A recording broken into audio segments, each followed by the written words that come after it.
All right, Ray Dalio got in this whole idea. The one big worry for him right now, and this is something that happens in these cycles, is world tensions developing between premier world powers.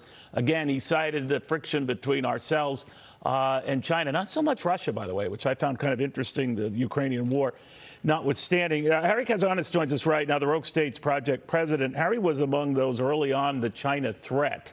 And one of the things, Harry, and it's good to have you, that you hear from Mr. Dalio is this idea that, if we're not careful, we could stumble into a war. The tensions are rising to the degree they are, that any slip up could make this much worse. What do you think?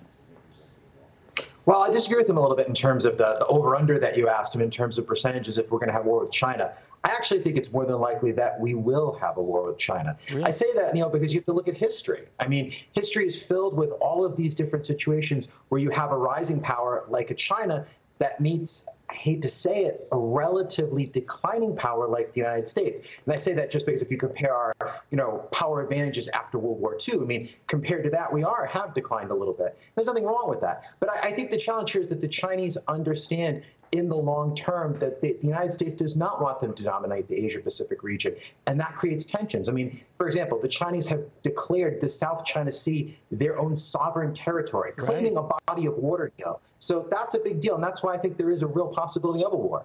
It doesn't take much, and you're a great student of history, for something, that seems like an aberrant event to trigger something much worse. I mentioned about World War I and the assassination of Archduke Ferdinand and his wife. Who would have figured that would have led to complex, relationships that brought it to a war, the First World War.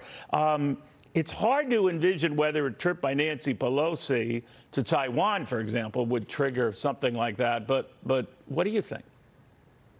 Actually, I could see a very real scenario. I mean, let's say, for example, the Chinese decide that they want to flex their military muscles and they start doing missile tests. Let's suppose they fire some missiles that they want to go off maybe 20 miles off the coast of Taiwan.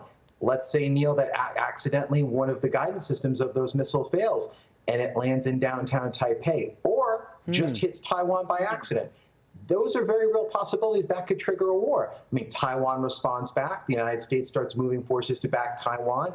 China responds. I mean, this is how wars happen. I mean, it doesn't have to be a I see exactly what you're talking about, Harry. One of the other things I say, we always assume in this country that China looks at the boycotts and the punishments that have been meted out and sanctions against Russia in light of the Ukraine war, and probably figures they're by the grace of God go I, and we don't want anything to do with that. We depend on the rest of the world, trading with the rest of the world to keep us the economic and military power we are.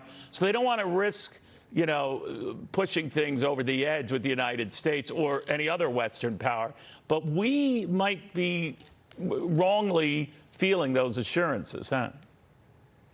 I'd agree. I mean, if you look at the structure of how China has built their military, and I won't go too geeky on you here, but basically what they've done is they've built it up for a very powerful first strike capability. In other words, if they think things are going to the tipping point and they think that military action is probable, they are going to attack in every domain possible. That means cyber strikes. That means utilizing the missiles they've built to destroy our satellites, the carrier killer missiles that they've been building for the last 30 years to destroy our aircraft carriers in a war. Because they realized, it would be a bolt from the blue sort of attack to wipe us out in one big blow to basically deter us, so we wouldn't want to move forces, 6,000 to 7,000 miles across the Pacific to attack. So sort of like the way Japan was thinking when it, attacked Pearl Harbor. We're not going anywhere. This is kind of our moment. We surprise them and strike them. We're on our way. I know it's a little bit of military apples and oranges, but do you think that Chinese leadership is seriously thinking that through, that it would have a chance to defeat the United States? It would be Pearl Harbor on steroids. And Neil, you're on the right idea here, because the Chinese understand that they're at the tip of their military and economic power. Think of it this way. By 2100, the Chinese population, because it's getting older and because it's not replacing its population, will drop from 1.4 billion people to 570 million. That's a drop of 2/3. Wow. The U.S. population, because of immigration, and illegal or illegal, we can debate that another time, will actually be a little bit higher. So the Chinese may surpass us for a little while in terms of economic dominance because of demographics, but the United States is right up there behind them. So what I worry about is the Chinese may think that this is their time, and that's scary. Real quickly, Harry, I love talking to you because you look at the big picture pretty much like Mr. Dalio does. It looks like this was going to start the year to be where we would eclipse the growth of China in terms of the economy. It would be the first time we were going at a faster pace than China, I think, since 1976. Now, with these back-to-back contracting quarters, that doesn't look likely. And the Chinese seem to be in a better economic position than we are. How do you think, forget about how we're digesting that, how they're digesting that?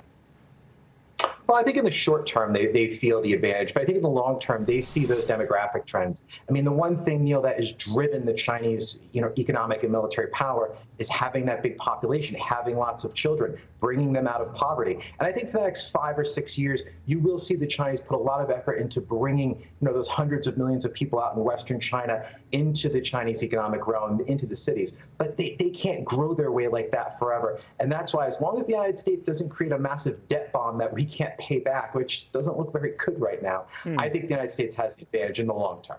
I always learn a lot, Harry. Thank you very much. Good seeing you. Have a safe weekend.